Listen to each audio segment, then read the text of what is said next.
ada seseorang bekerja di tempat yang haram, jelas ini haram deh, dan dia aku ini haram, tapi dia nggak mau keluar. Dia katakan, anak saya 4, kalau saya keluar, anak pertama bayar kuliahnya gimana?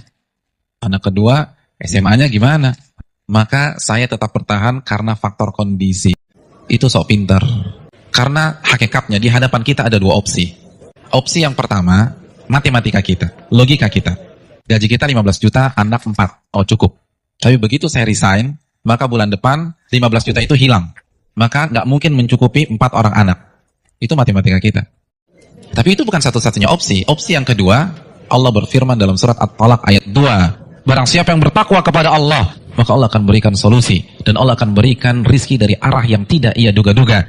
Namun karena kita merasa paling pintar, kita pilih opsi yang pertama. Karena kita lebih yakin dengan matematika kita daripada janji Allah Subhanahu Wa Taala.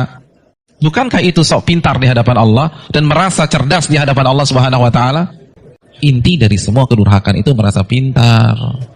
Ya nggak mungkin lah ada orang mengatakan ngaku muslim gue lebih pintar dari Allah. Enggak lah. Tapi dengan cara dia membantah ayat Allah, menolak hadis Nabi, itu kan rasa pintar. Rasa pintar. Ini dibantah. Asy-Syu'ara ayat 61 itu jelas. Ketika Allah perintahkan Nabi Musa untuk lari, untuk keluar dari Mesir. Lalu apa yang terjadi? Dan ketika kedua kelompok itu sudah saling melihat, maka sebagian pengikut Nabi Musa itu mengatakan kita akan tertangkap. Kita akan tertangkap. Kenapa? Depan laut merah, belakang Fir'aun. Logika main, ketangkap. Matematika main, ketangkap. Lalu apa kata Nabi Musa? Sesungguhnya Allah bersamaku dan Allah akan memberikan petunjuk. Maka setelah Nabi Musa berbicara demikian, baru Allah wahyukan, pukulkanlah tongkatmu ke permukaan laut, maka laut pun akan terbelah.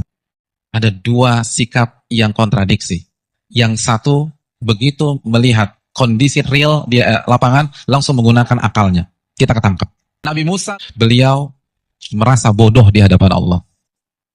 Merasa bodoh di hadapan Allah. Maka beliau tidak menggunakan pemikirannya, tidak menggunakan logikanya, tidak menggunakan matematikanya. Nabi Musa lebih percaya dengan janji Allah, in tansurullah yansurkum. Jika kalian menolong agama Allah, Allah akan tolong kalian. Orang nggak akan bisa seperti ini kalau dia nggak merasa bodoh di hadapan Allah. Kalau sudah berhadapan dengan perintah yang jelas, larangan yang jelas, merasa bodohlah di hadapan Allah. Janganlah kalian mati kecuali kalian menjadi seorang muslim, pribadi yang menyerah kepada Allah. Dari sekarang, menyerahlah kepada Allah.